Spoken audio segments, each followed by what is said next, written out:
show. Returning as my guest today is the great Scott Horton. He is, of course, the host of the Scott Horton Show, the author of Provoked, and the new podcast, Provoked, with Daryl Cooper, which was the number one new podcast for several weeks. It's a really great show. I hope everybody checks it out. Scott, how you doing today? I'm doing great, Kyle. Thanks for having me back. Yeah, well, Scott, I got a lot I want to talk to you about today, including a new article that you have out with John Weitz. It'll be out at the Libertarian Institute this week. It's up today at antiwar.com on Ukraine's Nazi problem. Also want to talk about the global balance of power.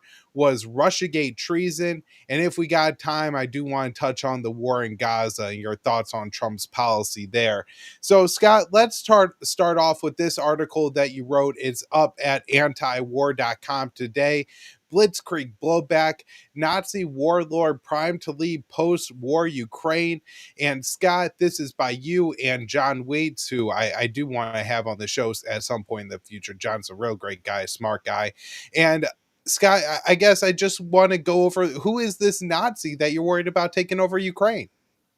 Well, his name's Andrey Beletsky, and he did not participate in the Maidan coup of 2014 because he was in jail, I think, humorously enough, for blowing up a statue of Vladimir Lenin. Can't really begrudge a guy that, but he was let out of jail by the new regime as soon as they took over in the coup of 14.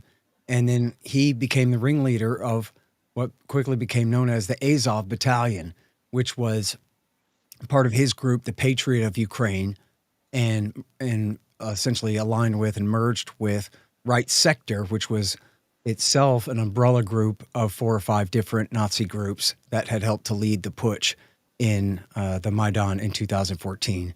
And when John Brennan came to town on April the 12th and 13th and ordered the acting President Turchniev to launch the so-called anti-terror operation, a major part, I don't know if anybody has ever nailed down an exact percentage or anything, but some plurality or even majority or something, some major faction of the military defected to the other side. And then what military was left was essentially unwilling and or unable to fight. And so they sent in the Nazis. And these are the guys who picked up the slack at the start of the war back in 2014. And so the Azov Battalion, later that fall, after their losses in August, they were incorporated officially into the National Guard, although many of the different Nazi militias remain outside, but they became known then as the Azov Regiment. And then, as I demonstrate in the book, Provoked, for all the years of the so-called Civil War between 2014 and 2022, they built up this massive Azov movement, not just the actual militias doing the fighting, but really a European-wide movement, and where they traveled across Europe recruiting people and also bringing people from across Europe and including even the United States and Latin America and other places.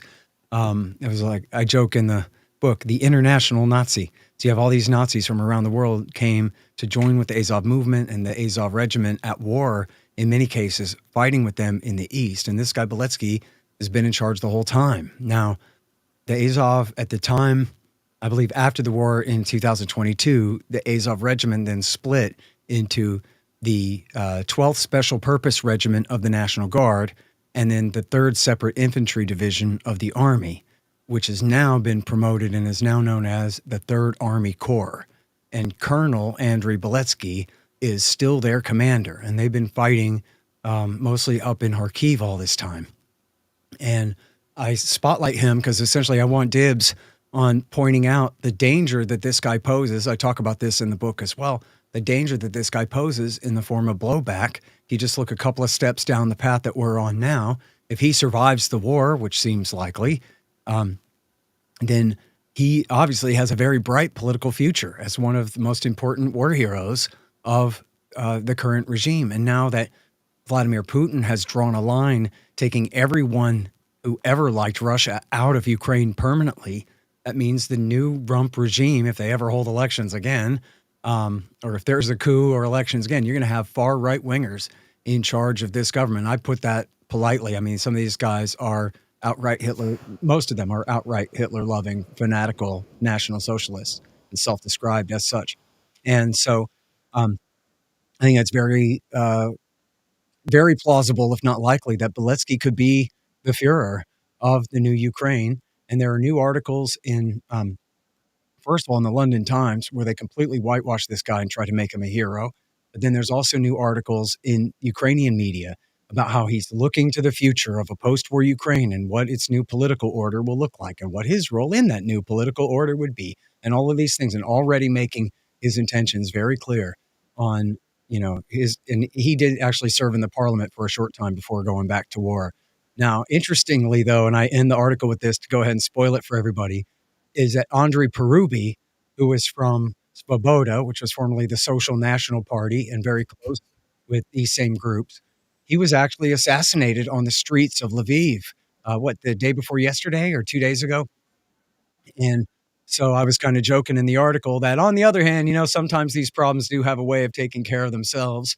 When you have, these jihadis and these Nazis, they are just as likely to kill each other in their local power struggles as they are to actually take power for themselves. As I showed also in the book before the war, many of these Nazi groups had been at war with each other, fighting over the spoils, fighting over their corrupt smuggling routes, fighting on behalf of different oligarchs that were bankrolling them at different times as essentially just armed thugs and this kind of thing. So, and in that they're capable really of wielding power and governing a nation state.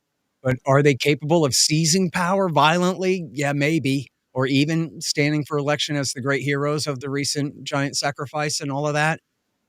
There's certainly a danger of that. And that's what I'm warning about here. So, Scott, how when we look at the war on terror, the U.S. support for the Mujahideen against the Soviet Union in Afghanistan, the war we waged in Iraq, you could see that these terrorist movements spread, right? And now we have Jolani, a former member of Al Qaeda in Iraq, the leader of Al Qaeda in Syria, now the president of Syria. You've had the remnants of Al Qaeda in Iraq fighting Libya, Syria, and across the Middle East. And so, you're talking about the top here.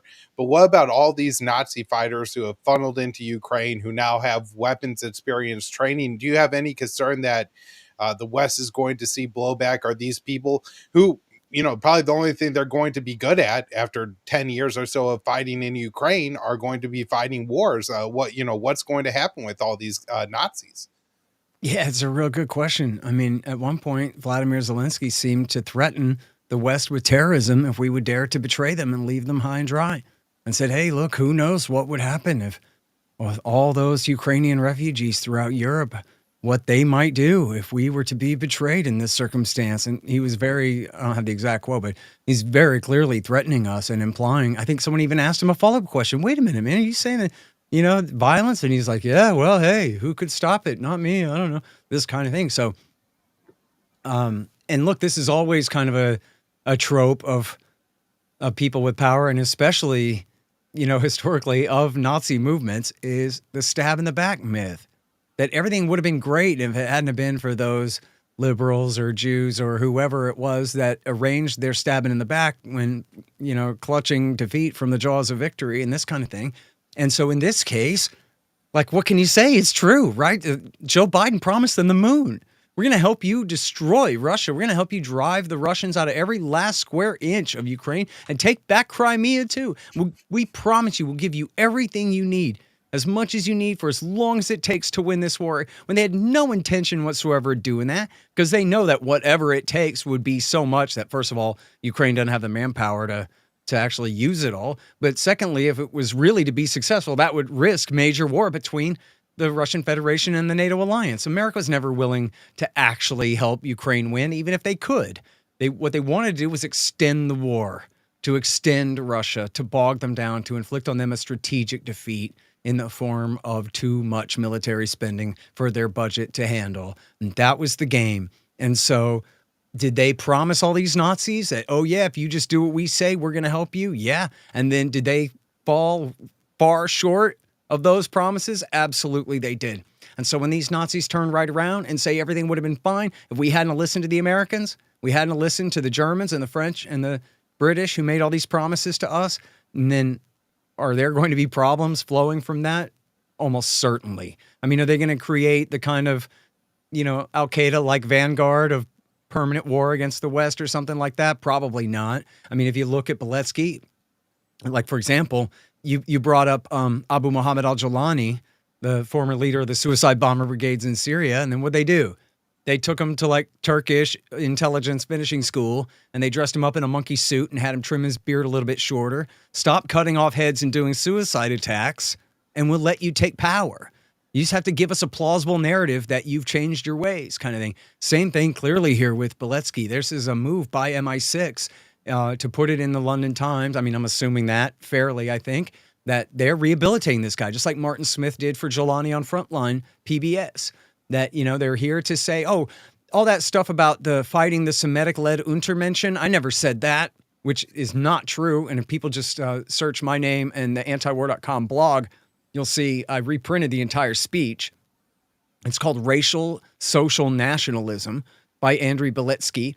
And people are familiar with the quote about leading the white race against the Semitic-led Untermenschen, which means subhumans. That's probably the most famous quote of these Ukrainian Nazis that goes around. Well, I republished the whole speech there, and it's your typical Nazi fanaticism about, the Ukrainian species is a single organism, and every egg and every sperm belongs to the state, and to protect the Aryan values of the collective Ukrainian Superman. It's your typical fanatical Nazi claptrap, the kind of stuff that's, I guess, very impressive to other Nazis, and then is either ridiculous or inspires fear in the West, depending on who's reading it. Maybe it's both, right? But then they're just denying it. Oh, I never said that. Like he's Joy Reid. No, somebody went back in time and hacked my website and planted those articles there. Yeah, sure, dude. I have it on the Wayback Machine there from the Azov Battalion's website. The entire speech where he goes on and on and on. It's the very same speech. So, in other words, of all of the modern day Nazi fanatics involved in the fight in Ukraine, he's probably the most fanatical and most ideological, and now the most credible, battle-hardened leader out of all of them. So I don't know all of the ins and outs of Ukrainian politics, but it's based on those facts that I make my judgment, at least that I'm concerned. And in fact, I've seen him on a very short list of 4 or 5 people who are vying for power, including the former General Zaluzhny and very few others, that he is in the running, according to other people too, not just me, as far as a very small group of people who are likely to be the next president of that country. So I'd be very worried about that. And these guys are the ones, as Andrew Kramer in the New York Times himself admitted against interest, that, hey, when these guys threaten to kill the president, if he dares to compromise with Russia, that's a credible threat. These guys have overthrown the government twice with American help, but they clearly could do it again. And they have, and repeatedly, in the London Times again last week, they kind of did another profile rehabilitating another Ukrainian Nazi who threatened to murder Poroshenko pretty explicitly, saying he would end up a corpse politically and then literally if he were to dare compromise with the Russians now. And so this is, at least I got a good half dozen direct quotes of these guys threatening to murder Poroshenko and then Zelensky if they were to dare compromise. So when we talk about Ukrainian Nazis here, that's not just like an American liberal pejorative for anybody who leans right at all. These guys are legitimate Hitlerians. So, Scott, I want to touch on that real quick because a big part of the conversation now surrounding the war in Ukraine is Trump's effort to bring it to an end.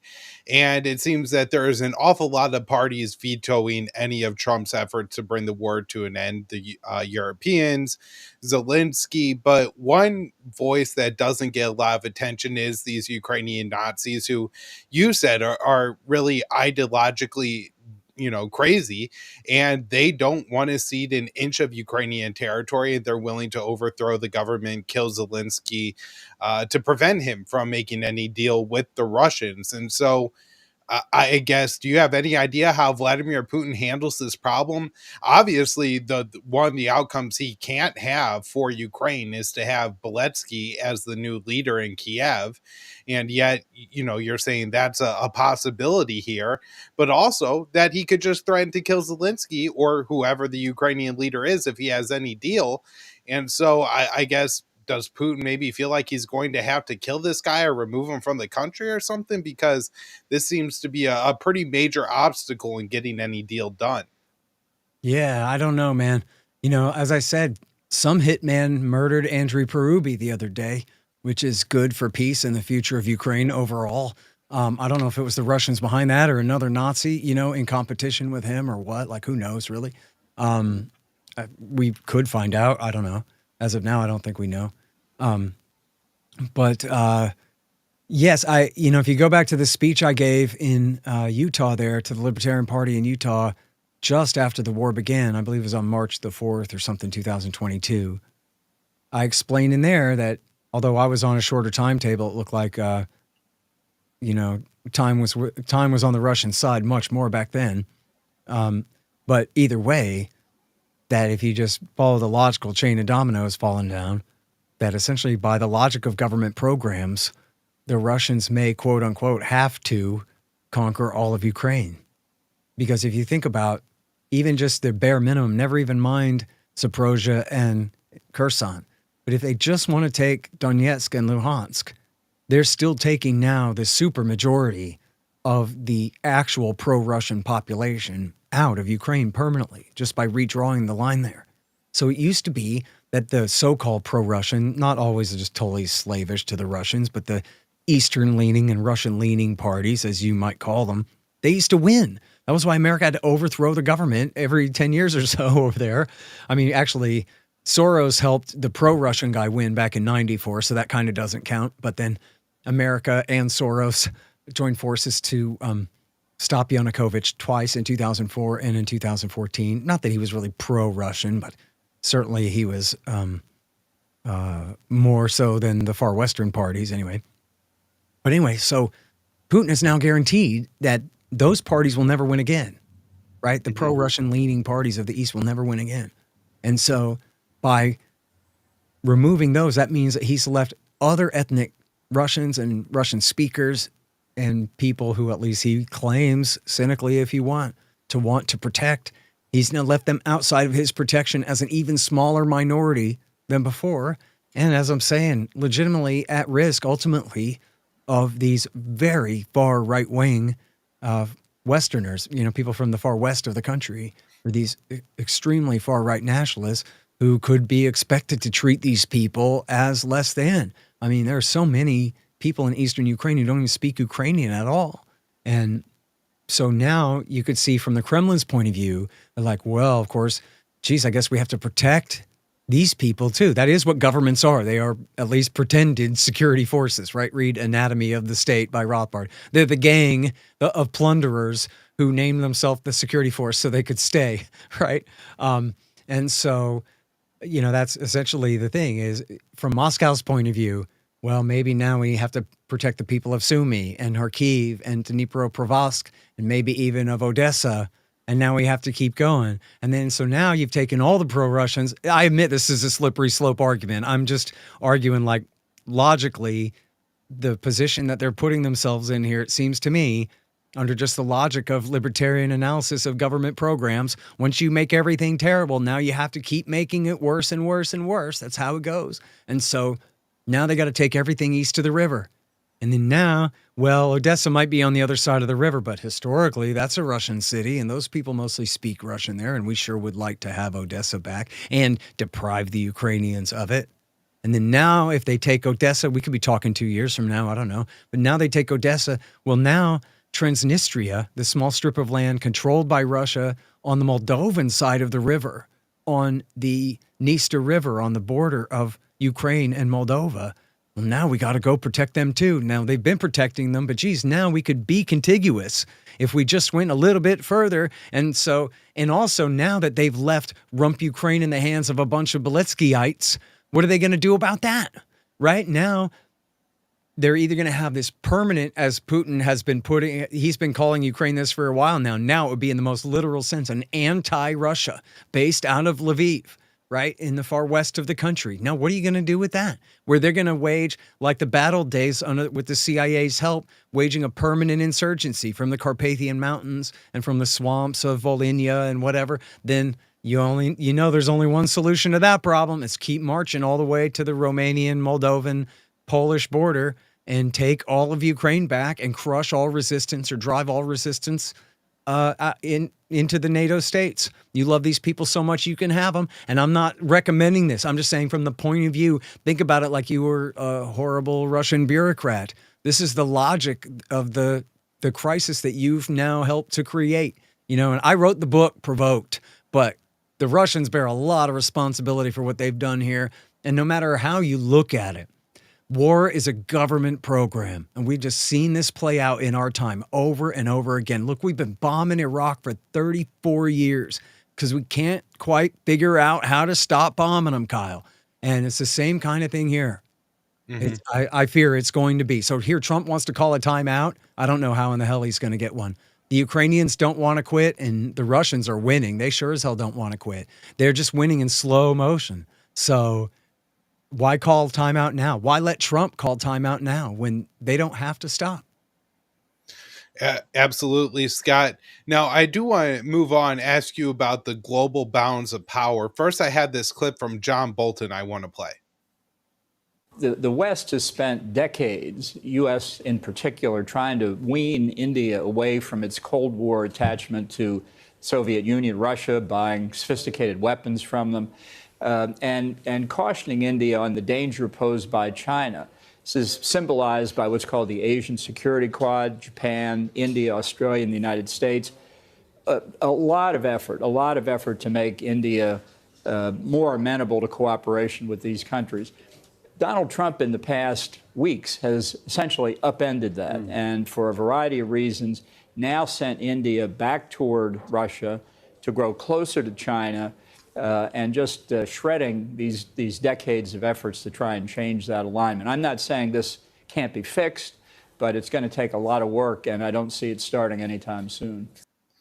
So, Scott, I think there's a rare insight here from John Bolton that Trump and the U.S. have for a long time been trying to court India, particularly when it comes to China, forming the quadrilateral dialogue with Australia, Japan, India, and the U.S., and trying to incorporate more and more in their anti-China buildup.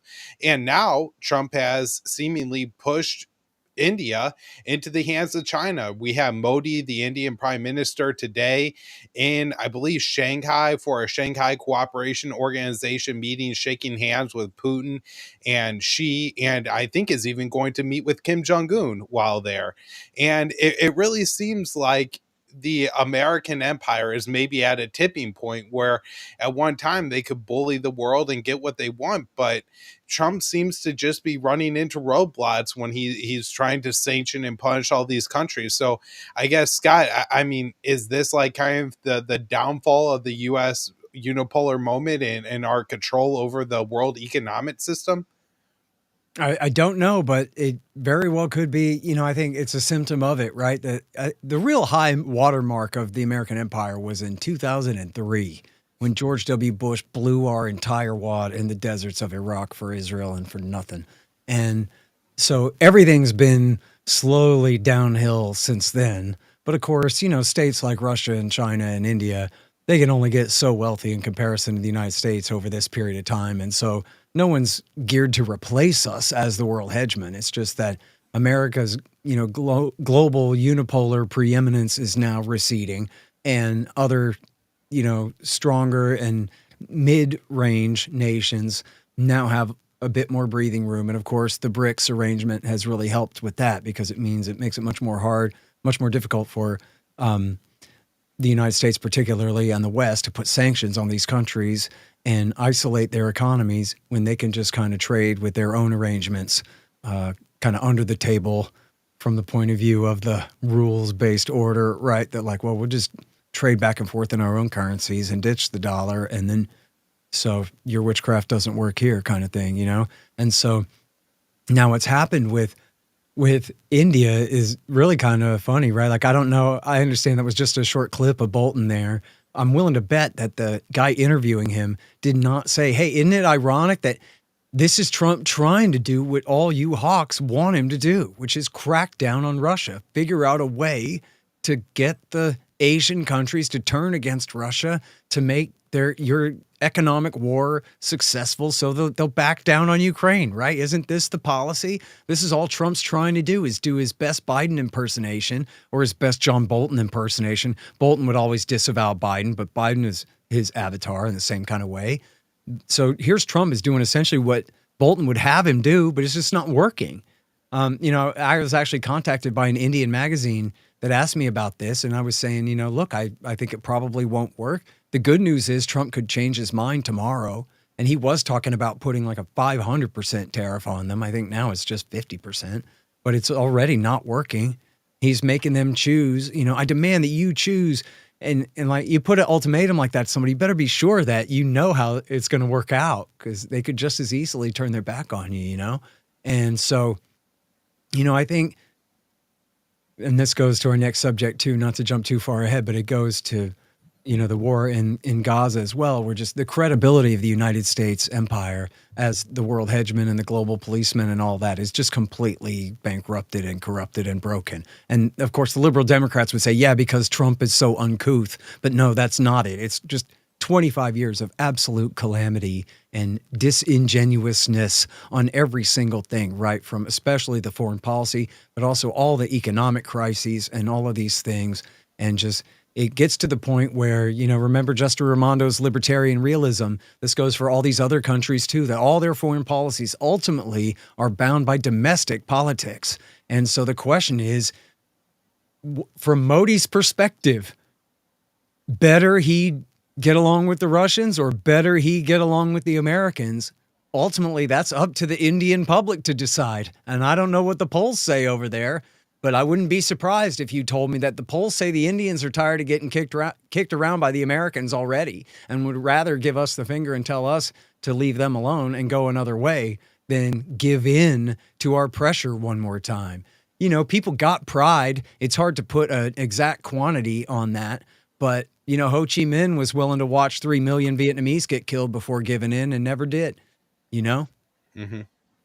Yeah, I mean, whenever I read India media, and granted, I only read what's in English, but it is overwhelmingly pro-Russian. They are not in favor of the war in Ukraine, and most U.S. interventions around the world. And so, I would not be surprised that the Indian public is demanding, siding with Russia, and that would now include, becoming a part of things like the Shanghai Cooperation Organization and mending ties at least to some degree with China. And which really, is great. That's the best. Yeah. That's the greatest silver lining of all this. What's John Bolton upset about? That now, how are we going to use India to hedge against China? But you're telling me, no, actually, Modi just went ahead and sent his guy to Beijing because he said, well, what the hell? The Americans are turning on me. I might as well try to get along with the Chi-Coms. Great.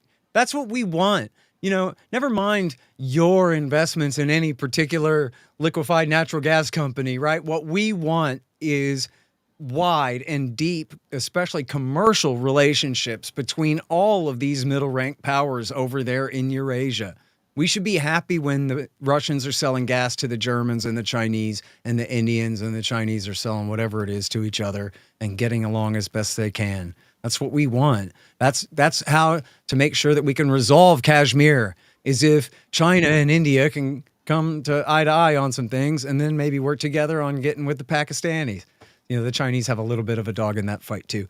But like, you know what I mean? This is what we want is this kind of economic interoperability, so to speak, instead of the military kind.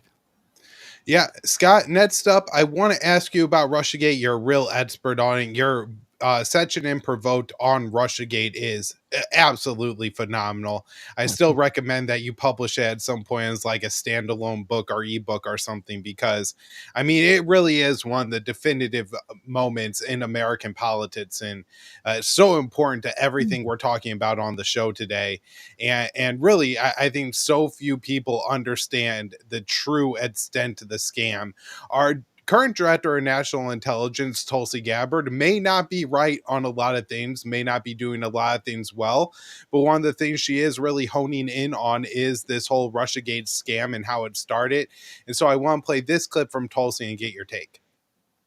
If you go to odni.gov, people who say, well, Tulsi, this is just your view or your interpretation. No, it's all in hundreds of pages of documents that I've declassified and released that show point by point exactly what happened through this timeline that showed this very dangerous thing that occurred in the creation of Russiagate, the creation of this manufactured intelligence assessment that essentially had the intent of undermining the voices and votes of the American people who elected Donald Trump.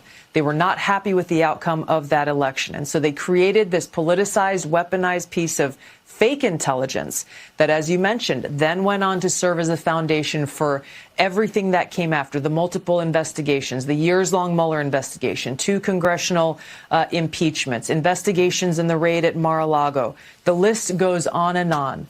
Ultimately, the real crime here was against the American people because this action singularly undermined the integrity of our democratic republic. What to speak of the fact that some of those folks and those 37 individuals that we revoked, directed the revocation of security clearances from today by under the direction of President Trump, they aided and abetted in this action, this seditious conspiracy that undermined our democracy, undermined our republic, and broke that sacred trust that every one of these professionals is supposed to have from the American people. So, Scott, there's been a lot of talk about treason and, things like that. And so I want to know, who do you think is guilty here of treason? Forget, the presidential immunity and things like that. Obama, Hillary Clinton, Brennan, Clapper, Comey, is this really this serious? Is this really an act of treason, an attempt to steal an election by at the time, the sitting president and the U.S. intelligence community? Well, no, it's not treason, but it's some kind of sedition, and it's certainly, a conspiracy to break the law in all different kinds of ways. And just overall is a absolute moral crime, what they did against Trump, whatever you think of him, and as she said, against the American people, in undermining the election of 2016 the way that they did. And it's pretty hard to overstate. I mean, to me, it's like like one hair easier than just shooting him in the face in Dallas. I mean, this is unbelievable what they did. And what they did was frame him for treason, right? Even though, of course, we're not technically at war with Russia, but ultimately, little t treason, at least. The idea was that he had conspired with the Kremlin in Moscow, Russia, to do a coup, essentially, to overthrow, to cheat and rig the election of 2016, to usurp Duchess Hillary's rightful throne and install their Manchurian, blackmailed, controlled spy agent candidate in power instead, and who now, oh my God, has the nuclear codes and is going to kill all the trans people and whatever thing that they built up. And they literally, Kyle, I know for you that this is so absurd, and it always was. It may be hard sometimes for you or other members of your audience to put yourselves in the mindset of the liberal white women driving home from work, listening to National Public Radio in the years 2017 and 18 and 19. I mean, they were terrified out of their wits, man. They really believed that this was true, that it was possible, that someone could overthrow the government, foreign power could overthrow the government of the United States, like that movie America with a K in the 1980s about the Soviets taking over the United States, and sort of like the John Birch One World Government baby blue flag crossed with the hammer and sickle thing. Starred Chris Christopherson. Great movie, man. But anyway, it was like that. Only this time it's real. Only no, it wasn't real. But they believed that it was. And they were so afraid. And so it really was, as she is saying there, it's I'm backing her up on that essentially. It's not hyperbole to say that this was an absolute crime against the American people, that they would dare to do this. And by they and do this, what I mean is the CIA and the FBI and the Democrats, and later on the media as well, they all conspired to do this. And it was John Brennan, the same guy who led Jabhat al-Nusra in Syria, the same guy who started the war in Kiev when he, in Ukraine, when he went to Kiev in April of 14, and behind the scenes presumably played a large role in the Maidan coup, although we don't know all about that. But the same guy, he was the one who started this at the end of 2015. And she is right that more and more these documents that she's been releasing has shown much more that the FBI was in on it by February. And the earliest we have the Clintonites literally in on it is in March. So we have the CIA and the FBI already working together on this. And we know now that part of the reason that Comey announced he was closing down the investigation into Hillary's missing emails, we're not talking about the hacked DNC now, we're talking about Hillary's private server and her missing emails, was he was afraid that the FBI investigation into Hillary's emails was leading to the Hillary Clinton plan to work with the CIA to frame Trump for treason with Russia and to say that the Russians are intervening essentially in this matter on Trump's behalf, and which of course he idiotically played into, even though he was just joking. It wasn't that big of a deal, but he played into it by at a press conference saying that, Russia, if you're listening, there are 30,000 missing emails out there. You should get them, which played into it perfectly. And then when somebody, we still don't know who, but we know it wasn't the Russians, hacked the DNC. And I don't believe this was a false flag because it was a bad self-inflicted wound here. If they did it, it was way overkill. I don't think so. But whoever hacked the DNC, they decide we're going to pin this on Russia. We're going to make that part of this same narrative. And they had hired this law firm named Perkins Coie, and then they had hired the Fusion GPS run by Glenn Simpson that hired Christopher Steele, the British spy who had Russian sources feeding him a bunch of crap for the Steele dossier. And then that same law firm hired the company CrowdStrike that attributed the DNC hack to the Russian military. And then the same group hired the Georgia Tech team to make up the Alpha Bank hoax that pretended that Trump had a secret server that was receiving his secret instructions from the Alpha Bank in Moscow. And then in that Steele dossier, they also had all these accusations within it against Trump's staff, such as, for example, Paul Manafort, his campaign advisor, and Carter Page, who was a foreign policy advisor, both of whom had slight ties to Russia, but were certainly not Russian agents. Neither one of them were acquainted with each other in any real way, and nor were either of them handling Trump for Putin. But it was enough. It was just like what they did to Saddam Hussein, Kyle, where they just make up 110 lies. Now, you got to sit here and try to debunk all of them. Now, you just sound like the bad guy's lawyer, but you have to admit that when there's this many accusations, some of them must be true. After all, they caught his attorney general, Jeff Sessions, secretly meeting with the Russians at a secret meeting. Nah, not really, but it makes for a great accusation. And Mike Flynn, he slept with this Russian spy. Nah, that's not true, but makes for a great accusation. And he was caught on the phone with the Russian ambassador making a secret deal. Yeah, that's not true, but it makes for a good accusation. And Carter Page this, and everybody that. And it was just 1,001 lies. And I go through, I now know that there was one poor guy, Michael Caputo, who I had missed the story about his persecution. That's one subsection on all of the Russiagate. And I'm not that good of a writer, so I didn't really write it together very well. I just have it section by section by section, lie by lie by lie by lie by lie. They claim this is what was true. They claim this is what was true. Another part of it was they claim that the Russians had spent all this money buying all these Facebook and Twitter ads, and that these had brainwashed people into Trump or whatever. And I show how that's completely marginal, ridiculous nonsense and not true, and the rest. And so, but it's funny, Kyle, I have a friend, our common friend, Joseph Solis Mullen from the Libertarian Institute. He's a college professor, and he started going off on his 18-year-old kids about Russiagate. And he says, they all looked at him like, what are you talking about? Because they were 9. They were 9. They don't remember it at all. And they're just now brand new adults ready to learn about this, but this might as well not even happen in their life. They don't even remember this at all. This is pre-COVID, right? So they don't know anything about it, but this was the hugest deal at the time, man.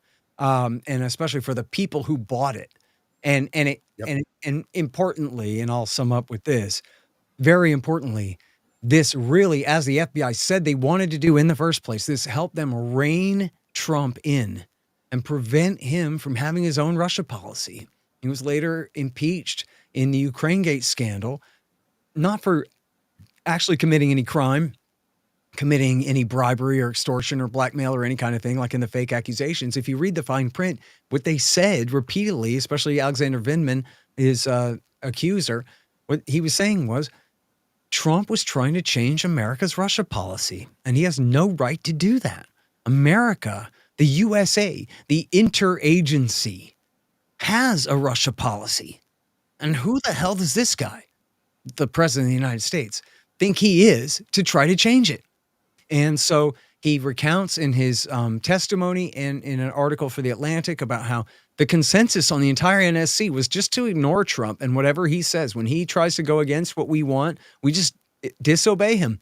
And the bosses all said it was okay. And then he decided to go further and forward this memo over to his friend at CIA and have that guy issue it as a whistleblower complaint and pretend that they had caught Trump breaking the law, when clearly they had caught the elected president of the United States, the only man in the entire executive branch to stand for election, and actually in front of the entire American public, by the way, to be the only man who's allowed to sit in that chair behind that desk and call these shots. And instead, the lowly lieutenant colonel, the Ukrainian American dual citizen on the National Security Council says, absolutely not. I will have this president overthrown and removed from power. Like, who does he think he is? Vladimir Putin or something? To overthrow the American president and to install his favorite guy, Mike Pence, instead, he hoped. It's just incredible. But they did that. And that was what they said that they were doing. They were preventing Trump from having his own Russia policy. And it's hard to know for sure, Kyle. Of course, you can't replay history. But there's every reason to believe, like, play the counterfactual this way. What if there just not been a Russiagate hoax? And the Democrats have been very disappointed to lose in 2016, but otherwise Donald Trump was essentially just another acceptable, official Republican president. None of this stuff about usurped power and rigged elections and illegitimate president, Hillary Clinton, illegitimate president. None of that. He's just W. Bush. The establishment accepts him. He's in charge. Well, he would have been able to pursue a positive Russia policy. He would have been able to pursue the implementation of Minsk II and the end of the civil war in Ukraine. And therefore, the second war, the second major part of the war that kicked off in 22 would have never happened. There's every reason in the world to believe that without Russiagate, Trump would have been able to solve the ongoing civil war in Ukraine, would have been able even to negotiate a new treaty about neutrality for Ukraine or whatever you want. He clearly wanted to get along with Russia. The American people voted for him, possibly because he said that, certainly even though he said that at the very least, over and over again in 2016. He had the mandate from the American people to say, I want one last chance to try to get along. Remember, W. Bush said, I looked into this man's soul. He's a good man. He's on our side. Joe Biden said no Russian leader has ever thrown in with the West as much as Vladimir Putin has. Barack Obama sent Hillary Clinton over there to do the reset, to try to get along and figure out a way. So Trump just wanted to do that. Trump just wanted to try a reset. There was nothing illegitimate about that at all. And they painted it as though that was treason, when they were lying the whole time. And I sure hope that Tulsi Gabbard absolutely gets every one of these people. She releases every single incriminating thing she's got on the Russiagate conspirators. And I hope the Justice Department strings them up. John Brennan belongs in the Supermax in Florence, Colorado, next to that other terrorist, Ramzi Youssef, to die of old age in there, him and Jim Comey and the rest of those guys. They absolutely are criminals. And I couldn't cite for you all the legal code, but I guarantee you they broke the law 1,000 times in doing this thing. Well, I definitely agree with you, Scott. And I think, driving really home the point there that this is ultimately what created the political situation that led to the war in Ukraine. It is so important for people to realize. And by the way, our friend Aaron Mattei is putting out a book like that in the next few months here. I believe the new due date is November. And so it's going to be focusing on one, Russiagate, and then two, how that helped to cause the war in Ukraine. Well, definitely looking forward to that. We have over 1,200 people listening live. So if you are live, go ahead and like the show, repost it, and head on over to YouTube and subscribe. Scott, thank you so much for your time today. You have really been taking off. You've been on Tucker. Your show Provoked was #1 news show on all the podcasting metrics for several weeks. That was incredible. People love the book Provoked. Everybody calls it a masterpiece. We have people in the chat calling it a masterpiece. So keep up the great work, Scott. The bigger your profile gets, the bigger this anti-interventionist, anti-war argument gets. And I really think we're making ground and progress, because of people like you and Dave Smith and Daryl Cooper using your platforms to push this on the biggest shows on earth now, right? Like, the mainstream media is gone. So when you go on Tucker Carlson, do a 10-hour sit down with Lex Friedman, go talk to Candace Owens, more people listen to that than listen to Maddow and whoever else is on MSNBC now combined. So, what you're doing is absolutely important. Well, thank you very much, Colin. Of course, I'm honored to have you on the team with us, bud. Thank you.